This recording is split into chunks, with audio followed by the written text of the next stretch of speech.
Print and electronic media మిత్రులందరికీ సామాజిక ఉద్యమ నమస్కారాలు తెలియజేస్తున్నాం. మరి ఈరోజు ఎప్పుడు ప్రెస్ మీట్ పెట్టినా చాలా సీరియస్గా మాట్లాడేవాడిని. ఈరోజు ఒక పట్టరాని ఆనందంతో 6 దశాబ్దాల కళ ఆగస్టు 1వ తేదీన అత్యున్నత న్యాయస్థానం సుప్రీంకోర్టు ద్వారా మా కళ నెరవేరినందుకు ఆంధ్రప్రదేశ్ తెలంగాణ తరపున మా మాదిగ ఉపకులాల తరపున ఎస్సీల వర్గీకరణకు సహకరించిన రాజకీయ నాయకులకు, శ్రేయోభిలాషులకు, మిత్రులకు, మరి మాకు వెనకుండి ఉద్యమాన్ని నడిపించి అనేక రకాలుగా సహాయ సహకారాలు అందించినటువంటి ప్రతి ఒక్కరికి పేరు పేరున ఉద్యమ నమస్కారాలు, కృతజ్ఞతలు తెలియజేస్తా ఉన్నాను.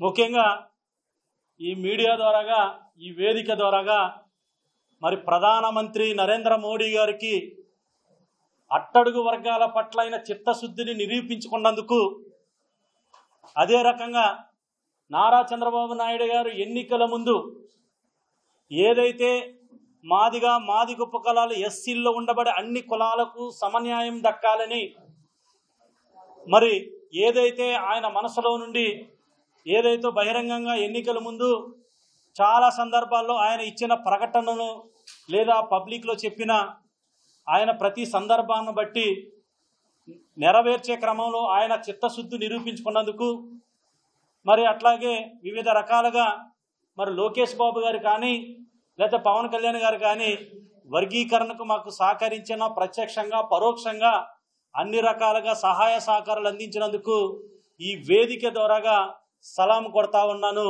మరి బీజేపీకి, టీడీపీకి, జనసేనకి కూడా. అదే రకంగా మరొక ముఖ్యమైన విషయం ఏంటంటే, నిన్న కాక మొన్న హర్ష్ కుమార్ గారు కావాలి ఇక్కడే రాజమండ్రి వేదికగా ఇక్కడ ప్రెస్ మీట్ పెట్టి అత్యున్నత న్యాయస్థానం ఏదైనా ఉందంటే మనకి సుప్రీంకోర్టునే మనం గౌరవిస్తాం. న్యాయస్థానం పోరాటం అంటే న్యాయస్థానంలో న్యాయ పోరాటం చేస్తాం, కానీ బహిరంగంగా మనం విమర్శించుకోం. ఈ వర్గీకరణ అంశం అనేది ఆయన రాజకీయాల్లో రాకముందే, మాల మహానాడులు పుట్టకముందే, ఎంఆర్పిఎస్ పుట్టకముందే 1965లోనే లాల్ బహదూర్ శాస్త్రి గారి ఆధ్వర్యంలో లోకూర్ కమిషన్ ఏర్పాటు అయ్యిందనేది ఈ సందర్భంగా తెలియజేస్తా ఉన్నాను. 1972లో ప్రభుత్వాలు ఏర్పడిన తర్వాత 1972 నుంచే మాదిగల నుండి ఏ ప్రభుత్వం ఏర్పడినా విజ్ఞప్తులను ఆ ముఖ్యమంత్రులకు అందజేసి రిజర్వేషన్లో వ్యత్యాసాలు ఉన్నాయి, వ్యత్యాసాలను సరిచేయండి అని చెప్పి శాంతియుతంగా వినతిపత్రాలు ఇచ్చిన సందర్భాలు ఉన్నాయి. దాని తర్వాత మొదలు పెట్టుకున్న తర్వాత 1994 ముందే మరి సదాలక్ష్మి గారు కానీ, మందా జగన్నాథం గారు కానీ, నంది ఎల్లయ్య గారు కానీ వారు రాజకీయ పోరాటాలు కూడా చేసిన సందర్భాలు ఇదే కాంగ్రెస్ పార్టీలో ఉన్నాయి. ఆ సందర్భంగా గుర్తు చేస్తూ తర్వాత దానికి అనుగుణంగా గౌరవ మందకృష్ణ మాదిగ గారు 1994లో ఉద్యమాన్ని ఏర్పాటు చేసి ఆ ఉద్యమాన్ని మిలిటెంట్ రూపంలో దాన్ని తీసుకెళ్ళి మాదిగల యొక్క బాధలను, మా ఆవేదనను మిలిటెంట్ ఉద్యమాల రూపంలో తీసుకెళ్ళినప్పుడు మా కార్యకర్తలు, మా బిడ్డలు చనిపోయినప్పుడు ఆ చనిపోయిన ఉద్యమం నేపథ్యంలో ఆనాటి చంద్రబాబు నాయుడు గారు 1996లో వర్గీకరణకు అనుకూలంగా నిర్ణయం తీసుకుని 1997లో వర్గీకరణ చేయడం జరిగింది. 97లో వర్గీకరణ చేసిన తర్వాత హైకోర్టుకు వెళ్ళి ఎస్సీ వర్గీకరణకు రాష్ట్రాలకు అధికారం లేదని చెప్పి కొట్టించిన వేసిన సందర్భం మీకు గుర్తు చేస్తా ఉన్నాను.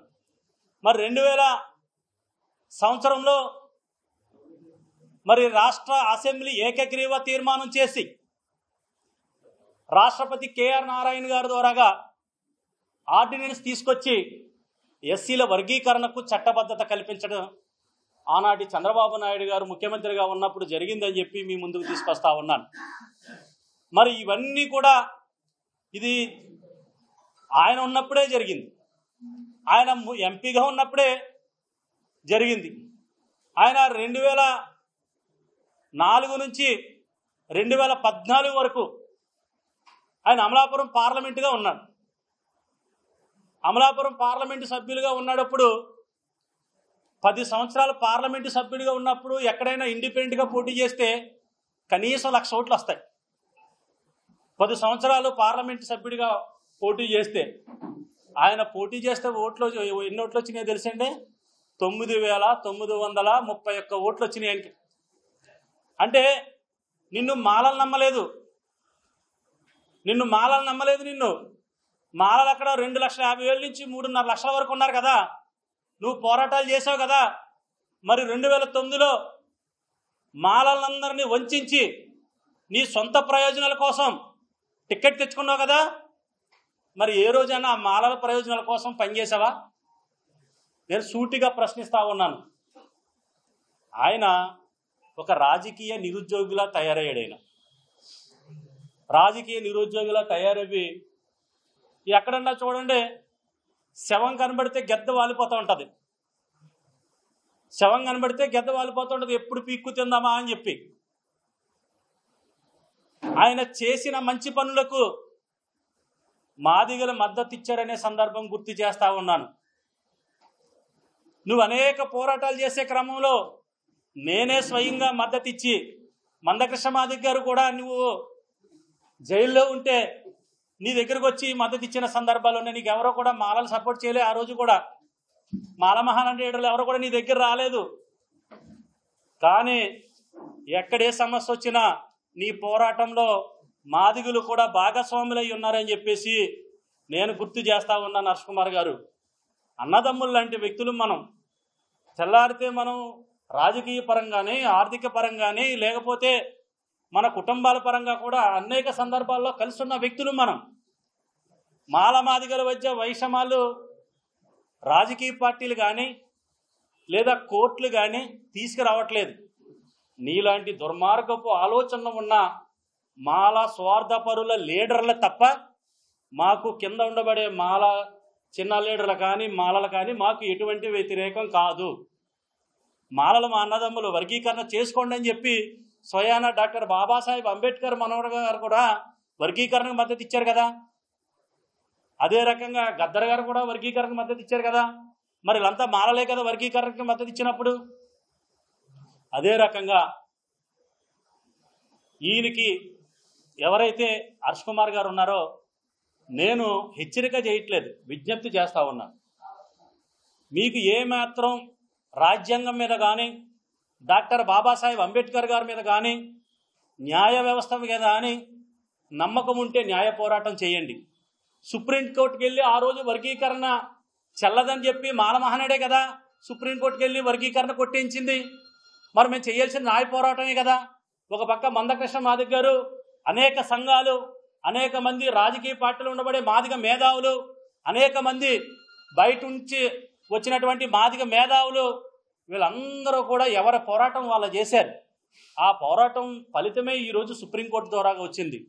మరి ఈ తీర్పు అనేది ఈరోజు వచ్చింది కాదు. 2020లోనే రాష్ట్రాలు వర్గీకరణ చేసుకోవచ్చని చెప్పి అరుణ్ మిశ్రా జడ్జిమెంట్ వచ్చింది కదా. అరుణ్ మిశ్రా జడ్జిమెంట్ అనుకూలంగానే మరి పంజాబ్ 2010లోనే సుప్రీంకోర్టుకి వెళ్ళింది కదా. పంజాబ్ వెస్ట్ సుప్రీంకోర్టుకి వెళ్ళినప్పుడు 2020లో జడ్జిమెంట్ వచ్చింది కదా. ఆ జడ్జిమెంట్ ప్రకారం మాకు అధికారం సరిపోవట్లేదు, మేము 3 మాత్రమే ఉన్నాము, 5 లేదా 7 ధర్మాసనానికి మీరు వెళ్ళండి, వెళితే వాళ్ళు నిర్ణయం తీసుకొచ్చి అని చెప్పేసి మరి ఏదైతే విస్తృత ధర్మాసనం ఏదైతే 7 జడ్జీలు ఉన్నారో సుప్రీంకోర్టు జడ్జీలు, మరి చంద్రచూడ్ జడ్జి గారి అధ్యక్షతన ఏదైతే జడ్జిమెంట్ జరిగిందో 7 కూర్చుంటే 7లో 1 మాత్రమే వ్యతిరేకించారు. మెజారిటీ జడ్జిలు మరి తీర్మానం చేసి ఇచ్చారు కదా. నువ్వు చదువుకున్నావు కదా, నువ్వేమి చిన్నపిల్లడు కాదు కదా.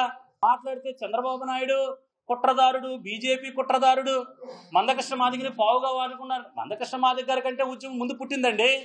1965లోనే లోకూర్ కమిషన్ ఏర్పాటు చేసి మరి మాలలు ఎక్కువ తీసుకుంటున్నారు, మాదిగలకు అన్యాయం జరుగుతుందని రిపోర్టులు చెప్తున్నాయి కదా. రామచంద్ర కమిషన్ రిపోర్ట్ చెప్తుంది కదా, ఉషా మెహ్రా కమిషన్ రిపోర్ట్ చెప్తుంది కదా. నీ స్వార్థపరమైన ఆలోచనలకి మాలలను బలి చేస్తావా హర్ష్ కుమారు? నువ్వంటే ఒక రకమైన అభిమానం, గౌరవం ఉండేది. నువ్వు మీటింగ్ పెడితే డబ్బులు ఇచ్చి తెచ్చుకుంటేనే కానీ నీకు జనం రాని పరిస్థితి. నిన్న కాక మనం వ్యామగిరిలో పెట్టావు కదా, ఆ వ్యామగిరిలో పెట్టిన దానికి నువ్వు డబ్బులు ఖర్చు పెడతాను కానీ నీకు ఎవరైనా నీకు మీటింగ్కి వచ్చారా? నిన్ను నమ్మారా మాలలు? నిన్ను ఏదో ఒక రకంగా కుట్రలు లేపి ఏదో రకమైన మాలను రెచ్చగొట్టి పబ్బం గడుపుకోలేని ఆలోచన తప్ప హర్ష్ కుమార్ గారికి మరొకటి లేదు.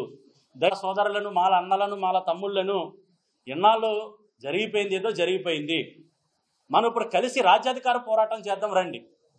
హర్ష్ కుమార్ గారికి సూటిగా ప్రశ్నిస్తా ఉన్నాను, నీకు దమ్ముంటే నువ్వు అంబేద్కర్ వాదువు కదా, వర్గీకరణ వ్యతిరేకించే అంబేద్కర్ మేధావులంతా కూడా ఒకటే సూటిగా ప్రశ్నిస్తున్నాను, ఇప్పటి వరకు స్వాతంత్రం వచ్చిన తర్వాత ఇప్పటి వరకు మాలల్లో ఎంతమంది ఉద్యోగులు ఉన్నారు, మాదిగల్లో ఎంతమంది ఉద్యోగులు ఉన్నారు?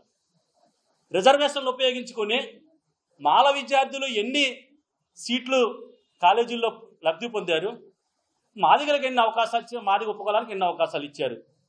ఈ రెండు రాష్ట్ర ప్రభుత్వాలని నువ్వు డిమాండ్ చేయగలవా? నిన్ను సూటిగా ప్రశ్నిస్తా ఉన్నాను హర్ష్ కుమార్ గారు. నీ ఏమాత్రం చిత్తశుద్ధి ఉన్నా, ఏమాత్రం ఇది ఉన్నా, ఈ తూర్పుగోదావరి జిల్లాలోనే నువ్వు మాట్లాడితే మాల మాదిగలు కలిసి ఉండాలంటున్నావు కదా, మరి ఏ రోజన్నా మాదిగలకు ఒక సీట్ ఇవ్వమని నువ్వు డిమాండ్ చేసావా?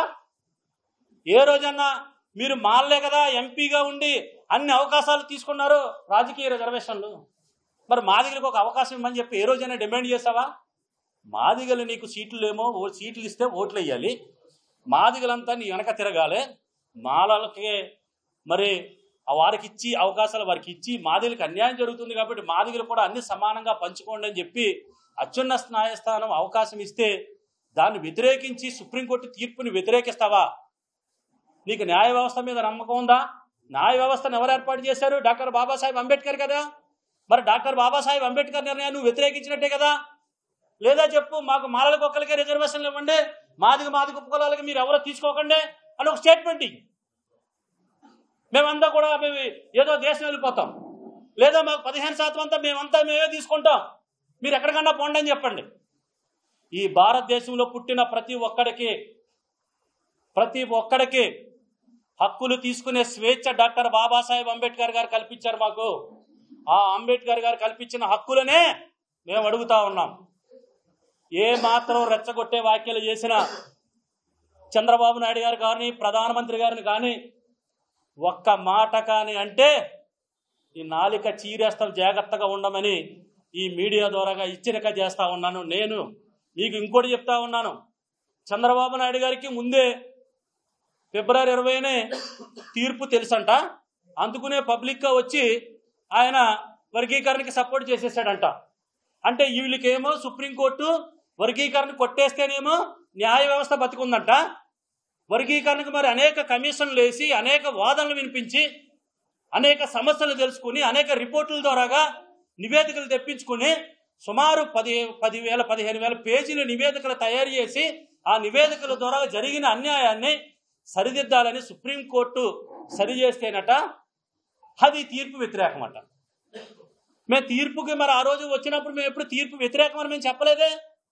మేము న్యాయ పోరాటం చేసాం, బయటకు వచ్చి మా కష్టాలు చెప్పుకున్నాం, మా వేదనను చెప్పుకున్నాం, అంతే తప్ప నీలాంటి కుట్రపూరితమైన ఆలోచనలు చేసి మాదిగల్ని రెచ్చగొట్టే పరిస్థితి చేయబాక అని చెప్పేసి హర్ష్ కుమార్ గారికి విజ్ఞప్తి చేస్తా ఉన్నాను.